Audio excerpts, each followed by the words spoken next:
Good afternoon guys. Panibagong araw. Panibagong vlog. Meron tayong kailangan remedyohan. Gumagana siya pero napakaingay ang loob ng motor. Ang brand niya guys ay Westinghouse. Yan. Sobrang bigat. Itong electric pan to. Para siyang mini industrial pan. Iyan, paparinig ko sa inyo guys. Anong tunog niya?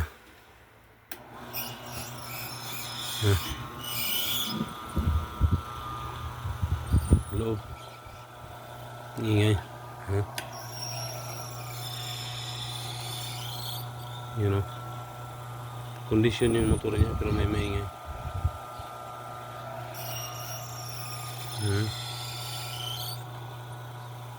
Linisin lang siguro to.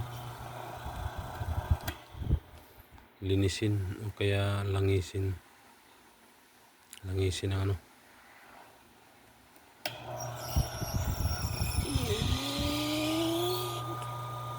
Wala pa siyang blade. Wala pa siyang ilisi. Pero maingay. Ayan, bubuksan ko na siya guys. Yan na guys, natanggal na yung tornilyo. Uy. Iba pala to.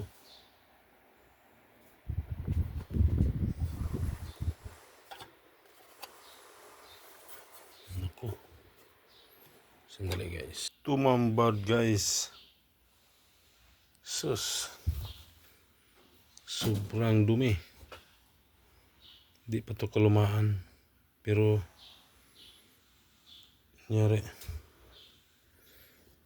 anyari. Sobrang dumi guys. Kailangan sa labas ko to anuhin. Ayun, linis lang to. Tapos langisan. Iyon. Para mawala yung langit-ngit. Yan guys. And update ko na lang kayo mamaya guys. Pag malinis na, mawala ba yung tunog na langit-ngit.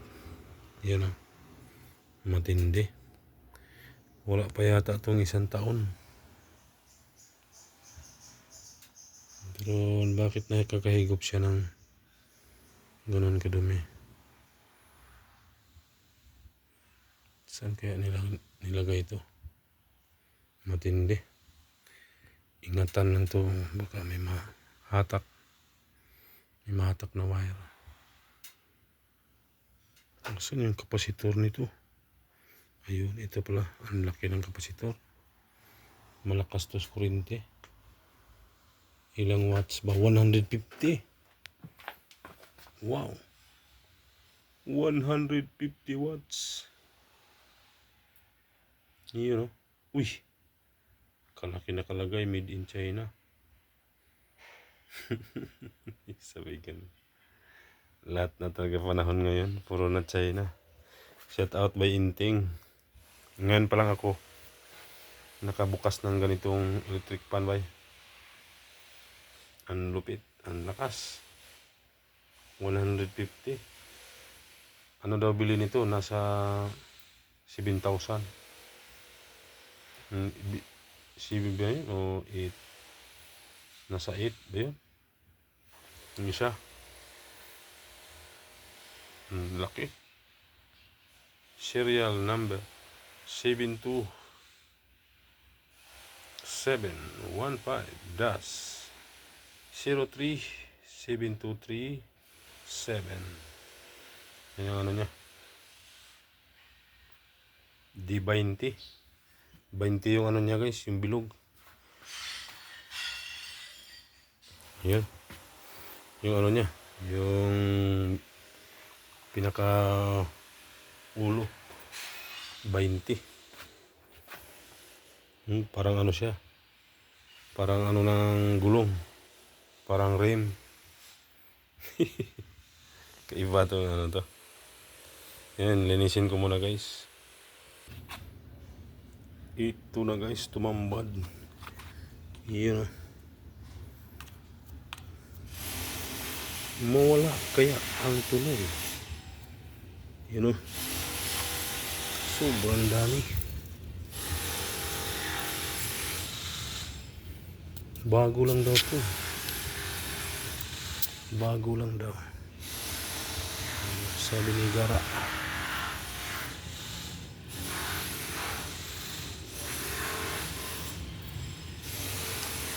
Yun o. Kaiba. Kaiba itong electric pan na to guys.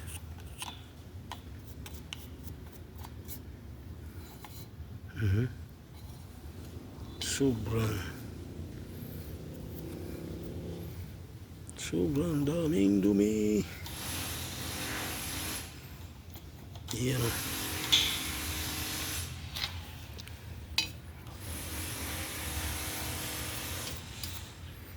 Tiyaga lang Rickman. Kasi may ano to.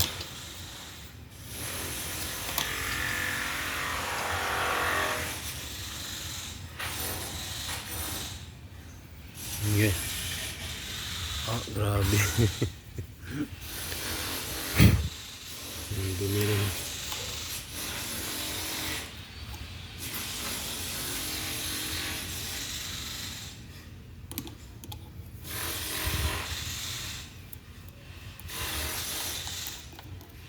Baiting. Tindi ng dumi baiting. Tindi. Hindi na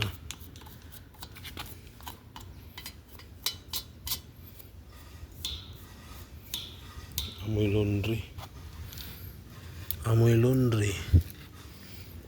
Sa ano to? Sa may labahan.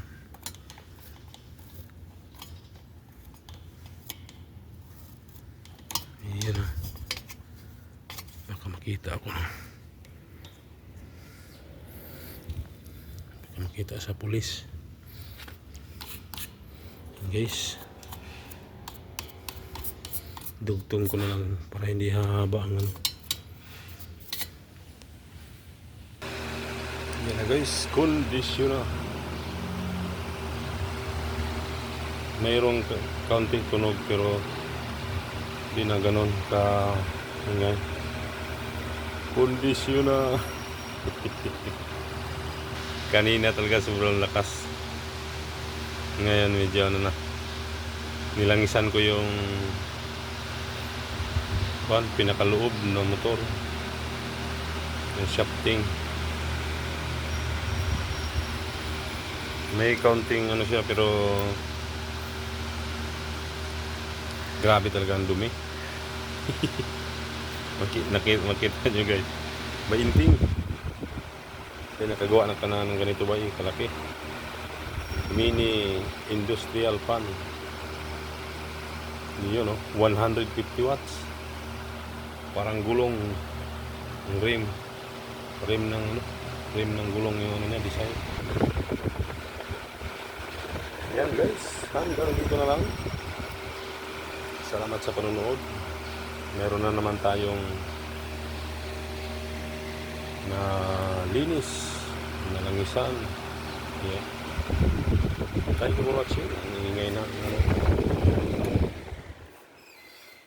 Number 1 lang yun guys. Pero sobrang lakas. Sobrang lakas. Subukan natin yung number 2. Yan, number 2. Parang nililiparin yung mga lamok.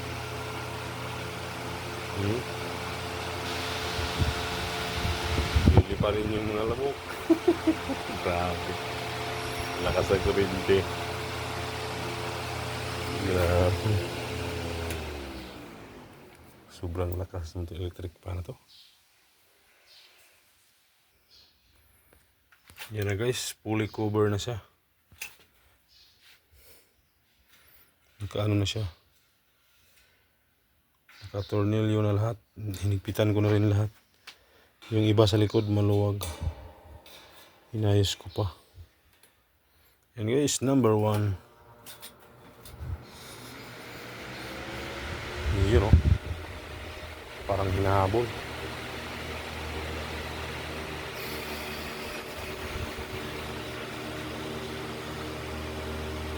Parang hinahabol. And guys, thank you for watching. Thank you for watching guys. Bye-bye. Hanggang dito na lang ang ating pasilip sa 150 watts electric pan. Kila ano to? Ate Grace. Kila Doc. Bye-bye.